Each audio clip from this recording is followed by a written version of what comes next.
Steel Curtain Network. Touchdown! Touchdown para Calvin Austin! El Monte Washington es arma. ¿Quién más? ¿Quién más? DJ Watt! What is up, Steeler fans? Welcome back to another episode of the Steelers Preview. This show does not stop, nor do any of our shows stop. We're not previewing anything, but it's still the Steelers Preview. I'm Jeff Hartman, joined by Dave Schofield and Bryan Davis. Dave, what's up? Oh, not too much, Jeff. Hasn't been too much going on with the Steelers here this week or anything. Bryan, what's going on? Just when I think I'm going to get some free time, they pull me back in. This is what 4 days, man. Yeah, we were not expecting this. Really, I don't think we were. But I got to tell you, NFL is 365, and we've always talked about how cool that has become. And now the Steelers say, hey, hold my beer. We're going to be 365 as well. We are previewing something. We're previewing the offseason. And it's going to be an awfully crazy offseason, not only with this. We're building up for a draft in Pittsburgh. And so, gosh, things are going to be happening. What's really crazy for me is that, Mike Tomlin notifies the team that he's stepping down 12 hours after the game. And so the game, it gets swept under the rug. You look at our podcast platform. You had My Let's Ride after the post-game show. Brian and Kevin had their Here We Go Steelers show. And then there was a breaking news podcast about Mike Tomlin stepping down. We haven't had a chance to even digest the playoff loss, let alone all that's transpired since then. Art Rooney II speaks. Interview requests have gone out. Official interviews are about to start tomorrow, Friday. It's crazy how fast this thing is moving, but they have to. I understand that. I want to talk about something first and foremost, and it does tie back to the game. In your opinion, do you think Mike Tomlin was done after this year no matter when it ended, and that it just happened to end in the wild card round? Dave, I'll let you go first. Yeah, we talked about that on the Scobro show. I asked my brother that question, and because of so many people like, oh, if this loss meant that Tomlin was stepping down, it was worth it. No, it wasn't, because if they would have lost next week, he would have done the same thing. Now, if they'd have gone to like the AFC Championship game and lost, maybe. If they'd have gone to the Super Bowl and lost, maybe that would have been enough to refire. I think the decision that this was going to be it was, if he's announcing it the next morning, I don't think it had anything to do with the result of the game. That he knew that it was going to be, that was what he was doing when the season ended, unless the season prolonged so long that he then changed his mind, because this was obviously not a decision that was made within the 12 hour. Well, I see it was 12 hours from when I went to bed to when he spoke to the team. Within those last 24 hours, that's not when that went down. Obviously, he knew what he was doing ahead of that time. So I would say very extremely unlikely that outcome of this game or even future games would have changed that at all. Bryan, what's your thoughts? When I heard the press conference, and I was doing the show for Dave, and I was listening intently, and when they were asking about next season and all that, I could tell. I just said that we were shocked and not expecting this, but I could tell that he wasn't talking about it because he was he was done. And I think we intimated that in the press conference, in the show afterwards, but I'm not saying that, oh yeah, I knew it, because I didn't, but that feeling started to creep in when he was talking and when he was saying, that's not for now. But I would actually say that I think that, I think he knew going into that press conference that was it. And I think a lot of the negativity surrounding the past couple years has got a lot to do with it. And to me, I don't think it would be worth it to come back. I would want something fresh. And with his agents saying that, agents telling teams he doesn't seem to be coaching in 2026, don't look for that. The guy probably needs some time off. I know that I need to I would need to decompress just after a loss when everybody's so angry and crazy and I'm in my emotions, and then everything else going on and all this negative talk. I mean, yeah, it's probably worn on him and it's time to go. So the next question that I have is based around some of and I have not read the whole article because I don't pay for The Athletic, but I did read a lot of people shared screenshots of Mike DeFabo's article that ran this morning. And it was from some players that were in that meeting when Mike Tomlin spoke to the team. And this is where, people were sobbing and TJ Watt just repeating, no, like over and over again. And Aaron Rodgers going up and consoling Tomlin, saying he's sorry repeatedly. He feels like he let him down. JPJ. Yeah, JPJ thinks it was unconsolable because he's like an uncle to him. Like he's been around him his whole life. And I think that there's never been a sentiment that he lost the locker room. Like people have said that, but I've never felt that. Like I've never in my 19 years of watching this man coach have ever thought, you know what, Tomlin lost the locker room. I've never thought that. My question for you guys is, how difficult do you think it'll be for the next head coach to come in and try and replace that? Not replicate that, not duplicate that, but to be that next guy. Dave, I'll let you go. Yeah, that's a tough one. Well, a couple things there. First, I didn't think there was a paywall to that. I thought I read the whole thing. Oh, they might have taken the paywall down. I didn't even click the link. Maybe I could. Well, yeah, because I before I shared it in our Slack channel, I read the whole thing. It might have depended on what link that you had, because I think it was direct New York Times. Who owns it? That's not. Anyways, yeah. I think it's not going to be as important because something happened today that makes me think a lot of these players aren't going to be here. When we heard that basically all the coaches are told, you're free to go seek employment other places. It's going to be up to the new guy. If he wants to keep any of you, it'll be his decision. Right. That was reported by Jerry Dulac. Yes. If that's the case, I have a feeling that if you're turning over all the coaches, you might turn over as many stuff with players as you can. They say that they don't like, the reset, that Art Rooney doesn't like that term or whatever.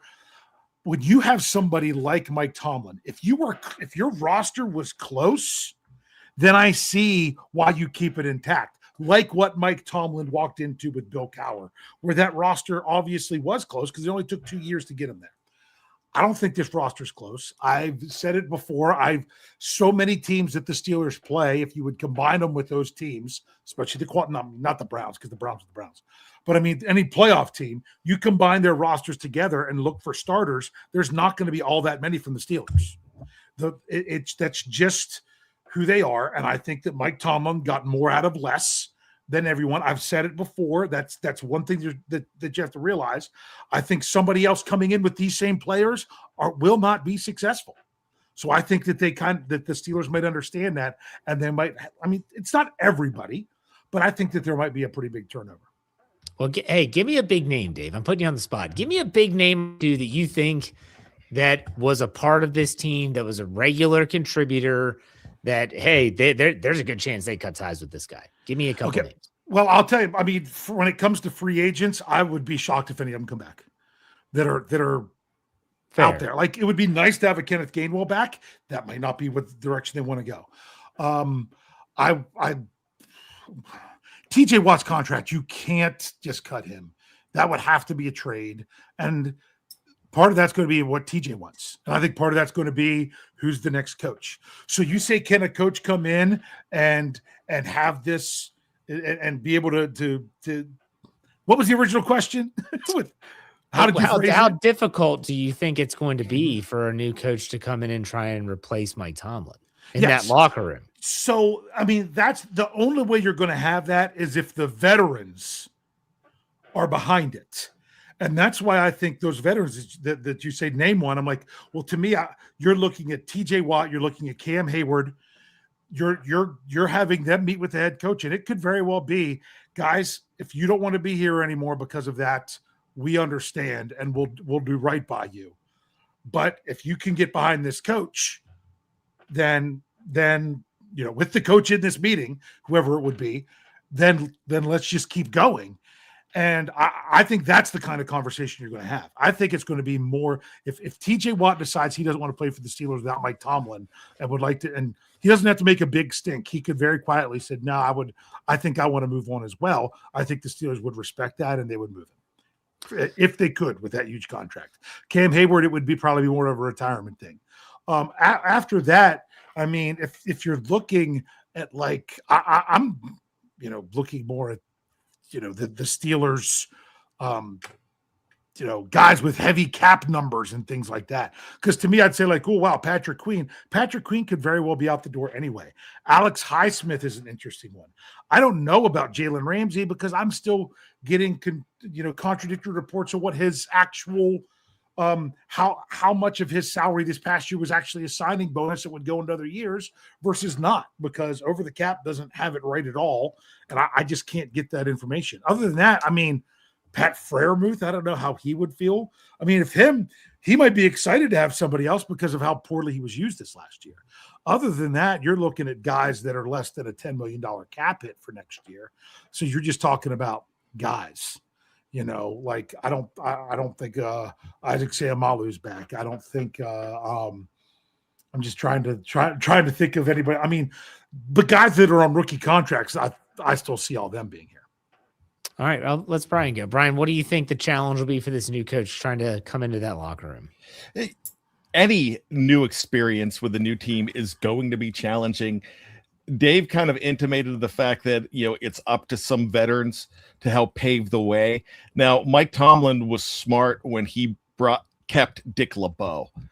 I was listening to the Scobro show the other night, and they talked about, what if you keep a buffer guy? And a buffer guy would be a guy that I think is not a great coach, but he's a great locker room, and it's Danny Smith Jr. And that's a guy that might stick around to help pave the way, kind of like Dick Hoke. Dick Hoke stayed there for Cower, and you have situations like that help this situation. But any veteran worth its salt that wants to win, that loves the city of Pittsburgh, is going to play for another coach. And I really think they would. Now, do you want to gut this team completely? If they do and they want that complete reset, yeah, they're going to get rid of some of the stuff. I just saw on the live chat, get rid of Johnny Smith. That was probably going to happen anyway. Yeah, they need to do that anyway. There's guys that would have been gone with Mike Tomlin here because that's just the way of the NFL world now. But it's going to be tough coming in. It was very tough coming in for Mike Tomlin, but he had to win some guys over. Remember, Hines Ward was talking about how horribly tough he was in 2007. And his feathers were ruffled right away, but he turned around in a hurry and continued to be a team guy. So, you have guys that are going to say, all right, we loved this guy. We loved Mike Tomlin, but I'm not going to stop what I'm doing because Mike Tomlin's not here anymore. It's not like right now you can follow Mike Tomlin. Next year, you might be able to follow him, but everything's showing that he's probably going to the broadcast booth. He's going to have letters on his jacket. So at this point, I kind of think that there's going to be that welcoming period. Then there's going to be storming, norming, forming, and all of that stuff. The 4 stages of leadership. That's all going to happen, and it's going to happen at this level. But I think that after a while, when you saw it in Jacksonville, everybody wasn't sure about Liam Cohen. Everybody wasn't sure about Mike Vrabel, New England, but they rallied around it quick, and both had very good seasons. That's a good point. Let's continue now as we keep going.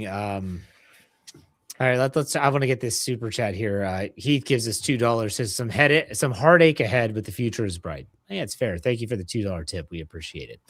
So we're going to continue. We've talked about kind of what's up. Is it? What is the future bright? Some people say it's so dark. There's nothing but brightness ahead. Yeah, I mean, my thing. You were just a team that, yeah, you didn't win in the playoffs this year, last year, but you were there. I mean, Steeler fans are worried about playoff wins. What about this team right now tells you that they're a team that could make the playoffs in the next 3 seasons anyway? See, to me, the future is not just next year. Like, I read that and I was like, I agree. The future is bright. The off season is bright. I think so. No, I would even say that the future is. No, well, we'll see. They're strapped with a lot of draft capital. And the compensatory picks are almost finalized. I know Dave's going to have an article over at SteelCurtainNetwork.com about that. So they have a lot of draft capital. They could have a lot of salary cap space. You don't know what this team's going to look like after this offseason. But I think just with those two factors in and of itself, I would say that the future could be very bright, because I do still believe that the nucleus of this team, and I'm talking about the young pieces on the offensive line, you talk about the young pieces on the defensive line that they just acquired. I like Joey Porter Jr. as a cornerstone for the secondary. Deshaun Elliott's been paid. I like the nucleus they have. They just have to fill it out. Finding the quarterback is going to be the biggest problem. Was going to be my point. It's going to be the biggest quarterback. That's I mean, and that's the biggest thing with the new coach coming in any situation is, like how much the locker room turns over, everything else. It usually has everything to do with the quarterback. The Steelers don't have one. Well, I'll say this too. I think fans need to remember that this organization could be doing things differently with a new regime. Yeah. I go back to when there was a rumor, and this was in the offseason, a rumor that the Steelers were interested in trading with the Jaguars for Trevor Lawrence. Whether you believe they put in a call or not doesn't matter. But the fact that was even talked about makes me wonder if there wasn't a quarterback out there that maybe they felt they could trade for, that they think could come in and help them compete right away. Andrew Wilbar is going to be screaming for Malik Willis at the top of every mountaintop he can stand on. That might not be the answer that they want. It might be, it might not. Who knows? But I'm just saying that I think that sometimes we pigeonhole ourselves and for the organization to only look in certain specific ways. Drafting, free agency. There might be a quarterback that could be coaxed out of something maybe via trade. So go ahead, Bryan. I'm going to say, let's go back 4 years. And we were supposed to be, as Steeler Nation, and this organization was supposed to be going through a 20-year drought when Ben Roethlisberger was no longer the quarterback. We talked about the 20-year drought, how it's going to happen over again. Now, there were, 3 playoff appearances? Sure, they were all one and dones, but they weren't the 4-12, 4-13 seasons everybody was predicting when Ben Roethlisberger walked out the door.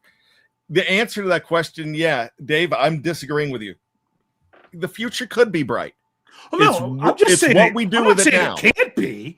I'm just saying I think it was Afton that put it in the live chat. It's a huge question mark. Yeah, think about this. Other than Mike Tomlin, what did players have to come to Pittsburgh for?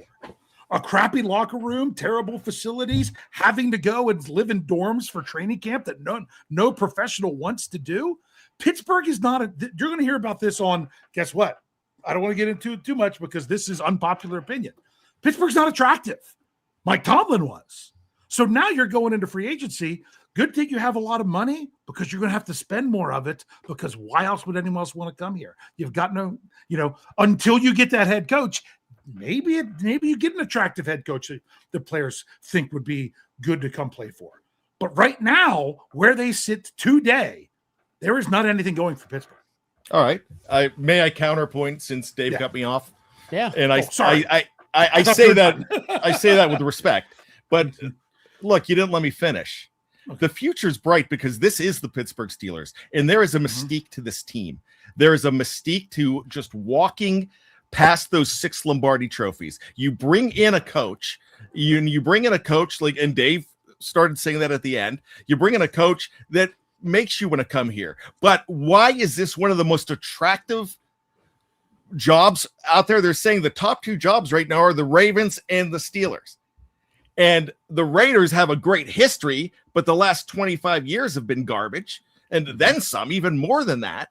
They have been absolute garbage. So people aren't wanting to go there because it's a shiny new locker room. It's a beautiful facility. I was on the outside of it. It's gorgeous. They've got the great weather. It's Vegas. All the fans wanted to go there to watch the games. But no, they can't get a good coach.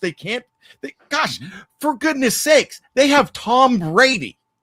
Tom Brady is one of their owners, and they can't get it together out there. Now, look, this is the Pittsburgh Steelers. You're going to have the fact that you do have fans that will attract you there. When you're looking for a good situation, I don't think you're looking for the locker room. I think the Rooneys were right when they said, you got to get that scorecard out of here. That's not the thing. I think the big thing, because you've got all the amenities out in Vegas, you've got all the amenities in SoFi, you've got all the stuff out there, but there's one thing. How many guys walk in to a press conference? Deshaun Elliott did it. All these guys said, always wanted to play for the Pittsburgh Steelers. This is the Pittsburgh Steelers. Even Aaron Rodgers said it. This is a storied franchise. So there's a part of playing for them that is so attractive. Well, and I think too that who they hire as the head coach will play a huge role in this as well. If it is, excuse me, if this is an up and coming coach, young guy that, it has that look and feel about him, people are going to say, like, I'd like to play for that guy. I want to see what this person brings to the table. You already said, yes, the history is in Pittsburgh for sure. I agree with both you guys. Now, I do want to move this conversation along a little bit. And I want to go to Art Rooney's press conference. So Art Rooney spoke to the media on Wednesday, and man, I can't tell you the last time there was a Q&A with Art Rooney II at the podium. It's always behind picked. It's not like behind closed doors with we're going to take 5 select media members. This was a rarity. Did anything stick out to you? We're just going to keep a blanket statement. Dave, anything stick out with you? I know you did the post press conference recap. Good Lord. Anything, Dave? Well, one thing that I said for sure that I love to see was, I guess I saw someone refer to him as Danny Rooney, that, the younger Rooney was there. Him and Omar were in the room. I love seeing, that's one thing that you might not hear a lot about, but I think he's going to be associated with this hire in the same way that Art II was with Cower, that wasn't necessarily a big title with the team, but was really along with that. I thought, so that was before anything that was said, although I didn't find out about it until afterwards, that I really liked about this. I thought that the fact that Art Rooney said it was family over football multiple times, I thought was interesting. The fact that he said it's Omar and I that will be leading the charge on this, that gave you 100. A lot of people were starting to raise questions. Well, a new coach won his own GM. That shot that down right there. And then there was one other thing that I can't remember, so maybe I'll leave it for Bryan. That's big thing for me was the fact that, and we talked about this, that it's going to be a collective, that it's just not going to be Art on his own with a dartboard, throwing and say, oh, I landed on the defensive coordinator for Arizona. Let's bring him in. Well, he's not even a candidate right now. Oh, okay. They don't even have one. Oh, well, that's where I landed on. That's where my Rooney roulette wheel landed on. Now, so they're going to go ahead and put a big think tank behind it. So I really am enthused with that. I'm enthused with the fact that they're going to go ahead and go through everything here. Look at all the invites. Now, if you wanted to go ahead and pigeonhole what they're doing and what you thought they were going to be doing, you could do that with the 5 out of the 6 invites, because most of them were defensive guys. Now, today, there's 2 more offensive guys in there, 3 more offensive guys. So it's getting closer and closer. It's almost like they're bringing in defensive guys. We'll sift through these guys, then we'll sift through these guys. They're kind of doing it that way, but I'm encouraged that they are going to probably do their due diligence and they're not going to just go ahead and say, this is the guy that we want. I want to address the whole GM thing. Dave mentioned it, and the only ones going to be asking for their own GM are going to be the legends. Yeah. Wang Harbs was asking for his own GM. Nate Shieldhouse is not. I hope I pronounced that correctly. No clue. That No clue. Like the DC from the Panthers, no idea. I have no idea. Yeah. That's the one guy I didn't know. Yeah. But I know all these other names. But a 35-year-old coach, a guy with his first time, any coordinator right now, that this is going to be their first job. Yeah, they're not going to be bringing nobody is going to be saying, I want my own GM. They're going to be, I want the opportunity. You did hear people say that though, didn't you? What's that? Did you hear people saying that they might want their own GM? I thought. Oh yeah. No, I was just making sure that I wasn't out in left field there. No, I've heard that, and I heard you guys say that the other night. And yeah, people are going to do that, but that's going to be. I don't even think Stefanski would do that, but he probably could. You know what I mean? Harbaugh definitely wants his own GM because, Mike Tomlin might want his own GM when he gets his job. He doesn't want to go and have to clash, but a new guy is going to want to have a good relationship with an established GM. And I think the GM, Omar Khan right now is probably attractive to a young coach coming in. Mm-hmm. Should be. I would say that the one thing that, Art Rooney didn't say anything that was too earth-shattering for me, but the one thing that made me happy was when they asked him, are there any internal candidates for this job? That was what I was going to say. And he said, someone would help me remember. He said, no, maybe for their current job, but not for this job. I was like, thank the Lord they're not going to go through this. Well, Arthur Smith is going to get an interview. Like, please, we don't need that. We just don't need that in our lives. I don't even know if we need him as the offensive coordinator, let alone potentially the head coach. So let's take a look now at the team, at the coaches who have the interview requests have been reported. Now, I do want to make this very clear for a lot of people out there. This list continues to grow. Official interviews are coming up. We'll talk about that shortly. And I'm guaranteeing that as the playoffs slowly wind down, more names will be added to the list. Art Rooney said if there is any sort of deadline for when they're going to hire a coach, it would be the NFL scouting combine, which I believe is late February.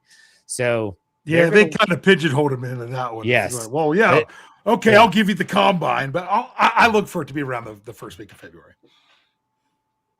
They're going to want to move for sure. So here's the list so far in no particular order. 2 individuals from the Los Angeles Rams, defensive coordinator Chris Shula and the pass game coordinator Nate Shieldhouse. And I didn't know this, but Nate Shieldhouse was also a starting quarterback for, I think, Illinois in college. So he has playing experience. I think I messed up and said Indiana, but yeah, it was one of those high schools. Miami defensive coordinator Anthony Weaver, who does have a lot of ties to the AFC North, spent a lot of time in Baltimore. The Los Angeles Chargers defensive coordinator Jesse Minter. Minnesota's defensive coordinator has ties with the Steelers for a year. Brian Flores, remember 2022 is when he came for a year. Green Bay's defensive coordinator, Jeff Hafley. Carolina's defensive coordinator, last name Avero. No idea about the first name. Sorry about that. And then San Francisco 49ers. This happened just this evening. San Francisco's offensive coordinator, Clay Kubiak, was been added. Now, I want to say that's Clay, not Clint, because Clint correct. Is the one in Seattle, right? Seattle, yes. Okay. And a lot of people want Clint Kubiak as well to get a shot. But I want to say that the Shula, Shieldhouse, and I think it's Hafley are supposed to have official interviews with Pittsburgh tomorrow, Friday. And then Saturday is I have to look at the tweet that we had sent to us. And remember, all of these people because they are currently employed by other teams. We're not talking like the Stefanskis. We're not talking about, who is it? Mike McCarthy, who hasn't coached for a while. Those kind of guys are different. But all these other guys employed by other teams, they can only be virtual. You can't have in person until next week. Right. Yeah. So, okay, I'm trying to find it here. That's from What, the wrong channel. The schedule? Got it. Yeah, tomorrow, So tomorrow is is Shieldhouse and Halfley. Halfley. Saturday is Jesse Minter. So those are going to be, according to reports, official interviews. So this is not the request for the interview. This would be an official interview. So And I assume they're on Zoom? Most of these would be virtual. Yeah. I mean, I would imagine if you think back when they hired Omar Khan, they went through 2 waves of interviews before they made an official. So they made up their mind who they wanted. Would head coach not be the same? I would think it would be, wouldn't it? But that they would narrow it down for a second interview and stuff. Yeah, you call a guy back in, maybe if it's for another interview or whatnot. I don't know. Yeah, I think the second one would be in person. I would assume. Yeah. Mm-hmm. Dave, any of these names strike your fancy, so to speak? The one that I am really intrigued by is actually Shieldhouse, but not as head coach. I think it would be interesting if it was Shula as head coach, bringing Shieldhouse with him to be his offensive coordinator. I get it. That because honestly, I don't think the Steelers are going to go offensive guy for head coach, even if it doesn't mean that I don't want them to. I'm just going by what I think. But that if you don't, then you really need to knock it out of the park with offensive coordinator. Either a big up and coming that people can't believe he's not a head coach yet, or you've got to bring someone that has a ton of experience in there. If you're going with a younger, not first time head coach kind of person on the defensive side. Something that I talked with Coach Kevin Smith for my Coach's Corner segment on the Let's Ride podcast Friday. And he brought up a really interesting point. It was Shieldhouse and said, if you want this guy, you got to get him as your head coach. He said, because if he's as big a name as you think and you get him as an OC, that's a rental. Because if he's as good as everyone says he is, he's going to be with your team for maybe 1 or 2 years and then he's gone. So if you really covet this guy and you think he is that genius, that Sean McVay type, then you hire him as your head coach. And it's just a counterpoint to what you're saying. I'm not saying I agree with this. Yeah. Well, I'm not going to disagree with that either. Go ahead, Brian. All right. I'm going to take some time on this, especially on the Rams guys. And there's a reason I'm doing it because, as you know, I produce for other teams here on the network. The Rams are one of them. I produce a Chris Shula press conference every week since August. So I listen to this guy every week. He's very impressive. Shieldhouse, I've only done a couple of his, but it's the McVay tree that is absolutely beautiful. But there's a guy on the McVay tree that is no longer there that is very close to Chris Shula. And this is just coming off of my head. I have not heard this, but I'm going to throw this out as something that I think would happen based on a press conference that I listened to right before Christmas or right after Christmas. I can't remember which week it was.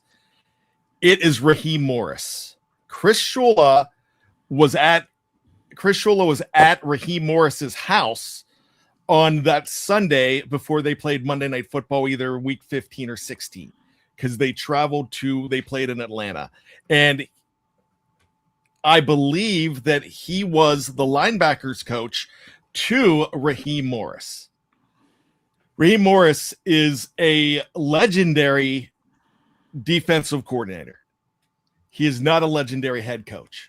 I think he falls in line of the great defensive coordinators like a Wade Phillips, like an offensive coordinator like a Norv Turner, like a Dick LeBeau, a guy that you would want as your defensive coordinator and one who would be very loyal to Chris Shula. So I think a lot of people are saying that, you get Shula and Shieldhouse the same time. Shieldhouse, I want to have him, but he is on the top of a lot of lists. There's 4 teams that are interviewing, and there's a lot of teams that want to bring him in.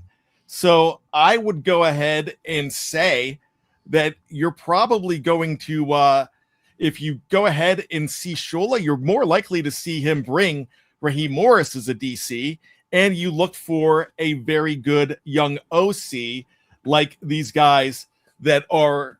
And there's other guys in that organization, the Rams right now, that tree is blooming with talent. So I want to add to what you said, because there's some other people that have said Shula is the head coach. Raheem Morris makes sense. There's another guy that's also tied to the Rams tree, not from last year, and that is a guy who was actually interviewed by the Steelers for their offensive coordinator spot, and that's Zach Robinson. There have been people that said, because he was in Atlanta. Yeah. Obviously, they fire Raheem Morris. Their coach is going to bring in his own OC. There's been people saying that this could be like the Shula, Raheem Morris, Robinson. That could be your trio as well. Hey, we could talk speculative all we want, but at the same time, this is exciting though for me. I mean, as much as I say that, I'm like, to me, I think for when it comes to player, when I said that before about Pittsburgh, is it really an attractive spot anymore? It might take a year before free agency really could spin in the Steelers' favor, because there might be people that says, hey, you're getting some new, young, and innovative minds, but is the Steelers' historic franchise still going to try to run things archaically that they have been known to do as well? So I'm hoping that you get these exciting names and exciting people in there. Chances are we haven't even talked about the person they ended up hiring, because it's just how the Steelers have been over these things over the last 50 years. But it's a very rare yet exciting time for Steelers fans. So I want to throw in one. Oh, go ahead. I'm sorry. Sorry. We have a super chat, $4.99 from Autumn McCaddy. Says, gives us $4.99. Says, what about Grant Udinsky as OC and Shula as head coach? Is that Grant Jacksonville offensive coordinator? Yeah, I was trying to remember for sure. And that's one of my guys too. Grant is probably going to Campanile and Udinsky, the DC and OC there respectively, are going to probably be getting looks for head coach. So I would not, and with what's going on in Jacksonville, those guys aren't leaving for another coordinator job. No. I think that I will say, what was her name? Who? Autumn. Yeah. I mean, that is a fantastic. I mean, that is a great pick there. I just don't think he would come right now. And I think they're looking at some things. I think what makes anybody from the Rams, especially Chris Shula, very attractive is the free agents he could bring in. A guy that the Steelers fans and faithful, and I'm sure Wilbar wants him because he interviewed him, would be Quentin Lake, who they adore Quentin Lake in Los Angeles. He's up for a contract. Extension here. Didn't he just sign a contract? He just signed within the last few weeks. Okay, I thought he was up for one. He was, but I thought that they locked him in right before the playoffs or something. Because they don't do things like the Steelers do. Yeah, I'm not used to. I am absolutely not used to that. Yeah, but I will just say that there are guys that are going to be very attractive that will follow a guy from the Rams over here, and then they've got that defense is spectacular. Yeah. All right, we've covered a lot, so we're going to take a quick break, and we don't have as much in the second half without over-under and stuff like that, so we're going to take a quick break. For watching live, don't go anywhere. For those that are listening, we'll be right back after a word from our sponsors. All right, Steeler fans, thank you all for being patient. It's time to at least recap our over-under of the season totals, since the season is now officially over. Dave, why don't you go and do that now? Yes. All right. Well, looking at first, just picking the games, we all had at least picked the Steelers to cover, which they did not. And you guys both took the under. I needed to be different and took the over because I was so far behind. I messed that up. The Steelers didn't do their part for that. It was close though. The extra point still that was missed still wouldn't have done it. All the missed extra point did was make it the same final score that was when the Steelers played the Houston the last time. So you guys, for that, you all both tied for the season. Jeff and Brian with 19, and I was way behind with 13. When it comes to the actual over-unders that we did last week, Brian had 2, I had 3, and Jeff, you had 4. So Jeff almost came back to catch Brian. Jeff ended up down the stretch with 51. Bryan with 53, and then me with 65. There you go. 65? Yeah. Out of All right. 113, just so you guys know. 53 to 65? Yes. Wow, we were tied Oh, no, 3 no, weeks no, ago. Wait. I added, I have a wrong thing. You had 59. Sorry. I just realized I looked at the wrong number and couldn't read my writing. That was a 59. Okay. I knew I was up on you, but it shouldn't have been by that much. Yeah. Yeah. That's Reagan Mundo landslide. Yes. Woo. Yeah. Okay. Let's do some quick bad memories. We're going back to the clock since the season is over. So Okay. this is an anniversary. It's a divisional round. Bryan, I'm going to let you set the table and then I'll start the clock.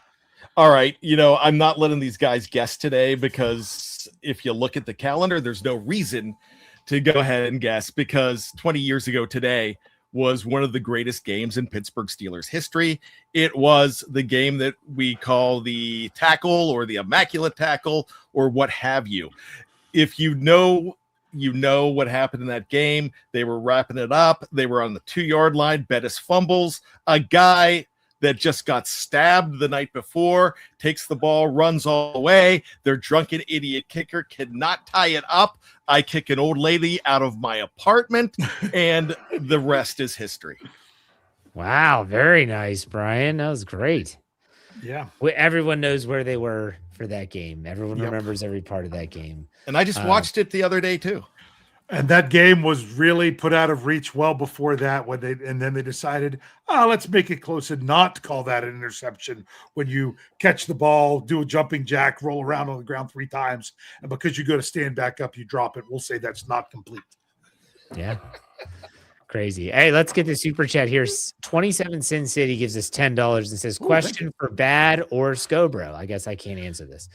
although I'm from the same state as Shannon, so I would be the one to answer this. But anyways, he said, is Shannon White saying Steeters, Stirrers, or Stillers? Guys, what do you think? I need a translator, and I did shows with him for 2 years, and I adore the guy. It's just he has got his own West Virginia Yinzer accent.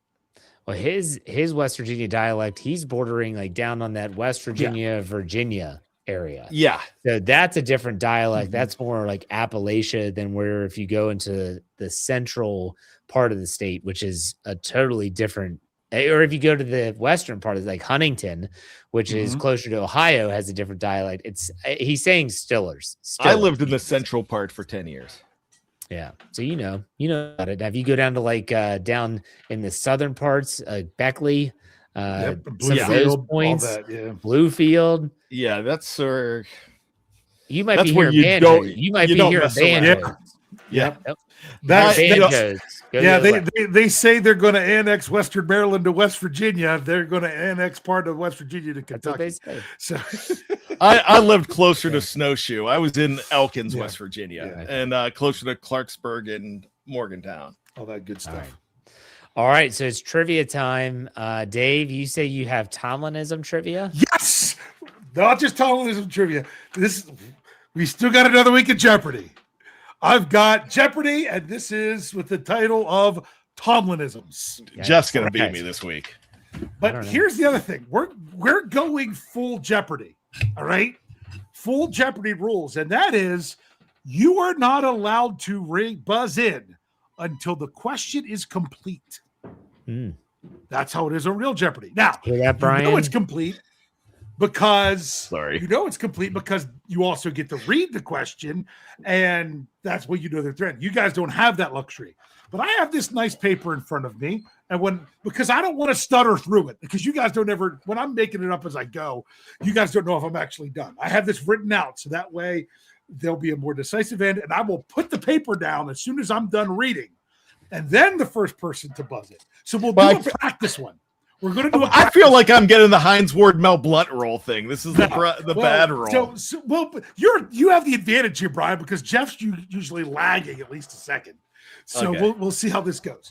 But we're going to practice one, okay? So with the paper up here, I'll read it and then drop the paper, and whoever says beep first. Got it. Okay? So here's our test one. This Tomlinism about key plays happening at different times is also a popular movie theater snack, one Brian still owes me for losing a bet. Bink. Jeff had it first. What is popcorn? What is popcorn? That is correct. And that might be the only one Jeff gets right. Well, that paper was barely visible, Dave. Just so Yeah, you I know. know. I dropped it. Okay. It's because, you know why? I tried to wear progressives and they made me dizzy, so I had to take my glasses off to actually be able to read it this close. I don't think there's a lag either, because okay. Jeff, do me a favor. I need a test here. When it comes to 45-27, I need you to beep. What? He missed it. I want to see how close we are. When it comes to when we hit 45, 42, I want you to go ahead and beep. Beep. Oh, wow. It was the second before me. But then, no, the big thing is what I hear. So we'll be all right. Brian won the last It's one. not that serious, guys. It is not that serious. Brian, This is my only thing I have going on in my life, Jeff. You get to pick, Brian. Could we go for 200, please? 200. Here we go. This recent Tomlinism was in regards to what if situations that ultimately turned into a family anatomy lesson. Maybe. Bink. Jeff had it first. That is, if my aunt had male parts, she would be my uncle. Yeah, you said what at the beginning, right? That would be correct. Yes. I tried So to Jeff, phrase the 200 phrase in a question. Yes, that's 200 to Jeff. So All there right. we go. The board is yours. 800. 800. All right, here we go.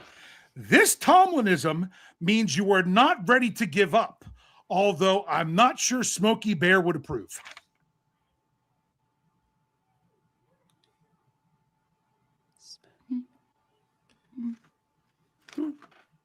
Two, 3, 2, 1. And time is up. I can't believe you guys couldn't get. We're not urinating on the fire, man. I think he said that. He only said that like once. Or I don't think he I said know, more. but it was still pretty popular. Okay. All right. So that's why it was still an 800. right. Just wait to get to it. 600. So 600. Okay, here we go. I hope this paper thing is working. This It's not. Tomlinism. I think I'm lagging. Okay, you might be, but then sorry. This Tomlinism about playing to your strengths would save you a weekend trip to Home Depot, although you might have to scrape the bottom of the can. Meh. Bink. Jeff. What is, when you have red paint, you paint the barn red? That would be correct. I'm glad he beat me, because it was gonna be a Don't with say a it, broad because you brush. might show up somewhere else. So there we go. Very, very, very good, Jeff. So you are at 800 and the board is yours. 400. 400. Okay. Oh, I got to do it. If you follow this Tomlinism about not speaking in general terms, it would cost you a significant amount of time to get the job done, especially taking into account the square footage of what you are looking to cover.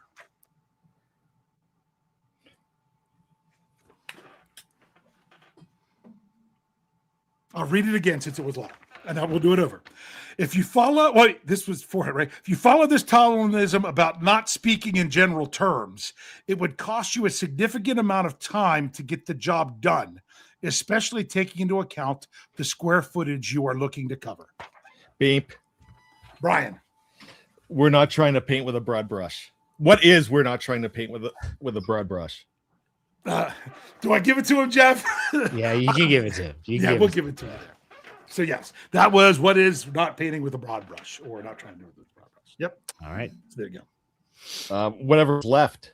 Just 1,000. I think. 1,000. Jeff has the lead, 800 to 400. So here we go. Let's see how we do here. You guys struggled with 800. Let's see how we do here. This Tomlinism about ongoing evaluation outlines a rodent securing its meal, not another anatomy lesson. Beep. Mm-hmm. Brian? Oh gosh, I was about to say, what is 2 squirrels, 1 nut? That is incorrect. Okay. I'm not saying a word. Even if you get wrong, you'd still win, Chef. That's 1,000. Yeah, but you'd both be negative. He'd just be more negative. Oh, So what's the answer? I don't know. you were close, and because I could have done 2 dogs, 1 bone at one point. This was not. It's not 2 scores. It's squirreling nose nuts is what that one was, and he said that one a lot, and that's what it means. To continuing to evaluate what players are doing. Okay. I was waiting for getting on a moving train, or putting 10 pounds in an 8-pound bag. Yeah. Volunteers, not hostages. Yep. Yeah. Any other ones that we forgot that those should be on the list? Well, there's always the iron sharpens iron, but that's just Tomlin quoting the Bible. Right.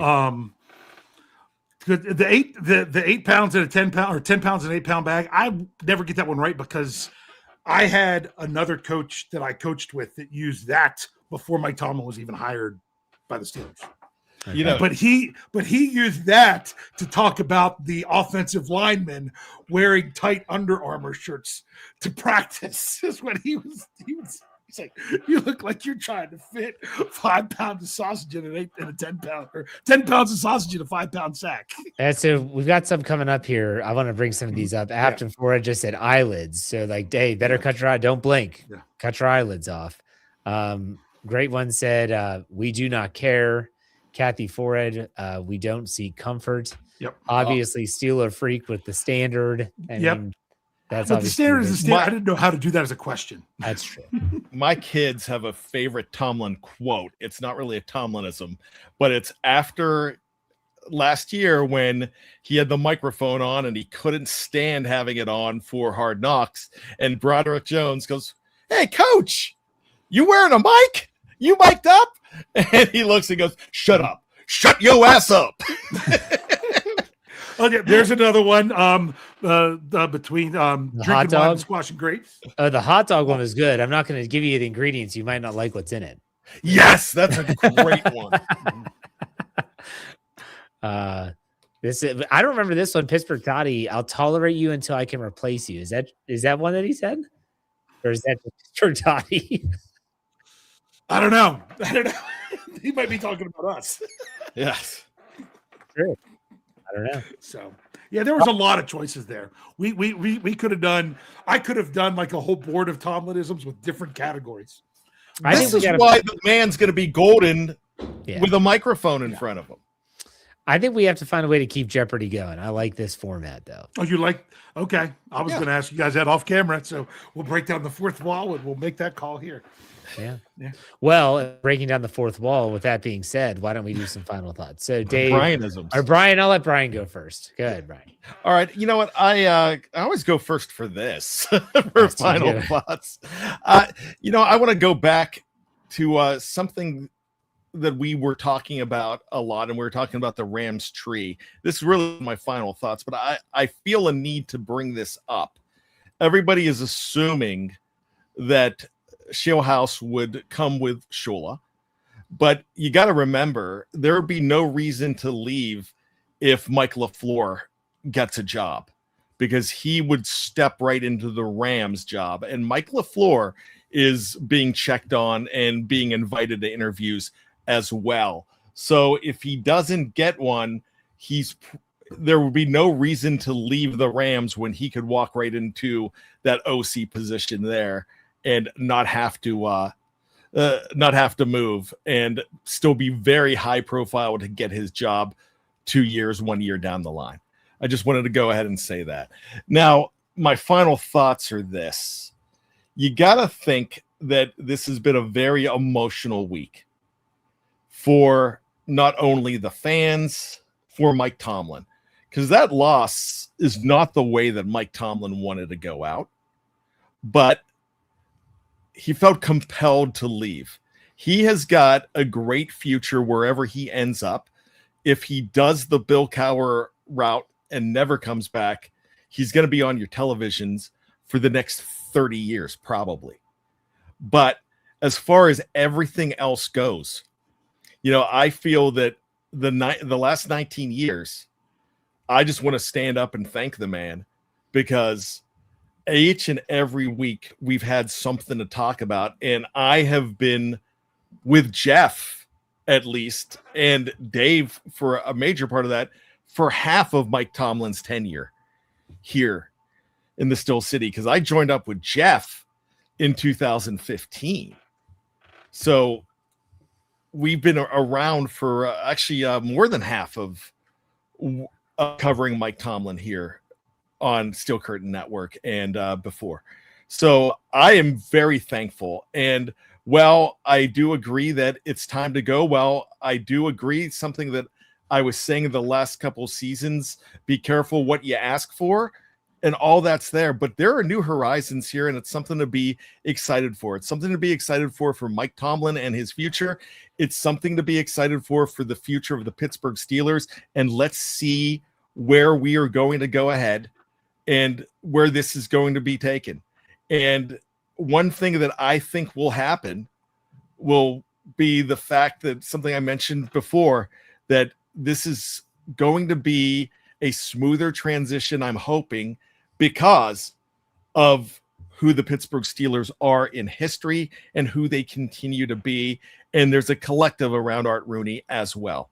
For all the moves that we hate that Art Rooney has made, Art Rooney has also made some fine moves, but that collective is going to go ahead and help balance it out. So I'm very thankful for the Mike Tomlin era, and I'm thankful for the new era that we're about to have. All right, Dave, final thoughts. Yeah, just to address a couple things here. I know it was put in the live chat by someone. I'm not bringing it up because I don't want to give them the time of day, that they were saying that Tomlin never had a top 10 defense since Cowers players retired in 2012, and said to put that in your pipe and smoke it. How about they had 4 years they were top 10 defensive rank in yardage, and 3 of those 4 was top 5.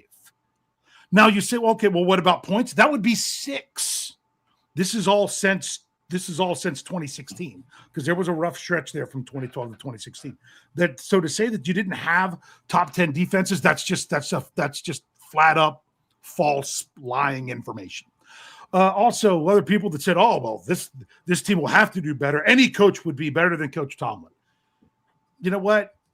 Take your dumb ideas other places where people will hear them and they will laugh at you like we should here, because Coach Tomlin got more out of less. He raised the floor big time. Yes, he just didn't constantly reach a high enough ceiling, especially lately.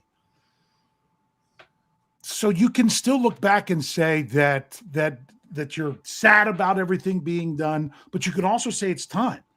It's very similar to Ben Roethlisberger when he was done. That was around for so long that, yes, you appreciate everything that they've done. You know, franchise leader in so many things Ben Roethlisberger was, but it also reached a point that it was just kind of time, because everything comes to an end. So you can be excited about the future. Personally, this is something I said on Pittsburgh Standard Time, I'm keeping low expectations because there are so many unknowns until I start to get those unknowns filled in with, the head coach, the rest of the coaching staff, the free agents, the draft. Then we can start to then look to what is going to be next season. But right now, this is a new ride. This is like getting on the Phantom's revenge after it was the Steel Phantom. It was something new and something maybe you hadn't been there for a long time that we're experiencing now as Steeler fans. So let's enjoy the ride, because it's going to be a very different offseason than what we've basically ever seen in the social media podcast era. So it's okay to be excited. It's okay to be, kind of cautiously optimistic as well. Absolutely. Well said, both of you guys. All right. The Steelers preview, like I said, is not going anywhere. We'll be back next week. Also, make sure you check out Steel Curtain Network on our podcast side, as well as on our website, steelcurtainnetwork.com. Check out everything. Steel Curtain Network. We appreciate everyone's support. It's been a great season. I want to thank Dave and Bryan for a great season. Mm-hmm. We got a lot to do still. We have a lot to do. But Dave, why don't you send us? That's right. Why don't you send us off like you always do? Hi. See you next week, everybody.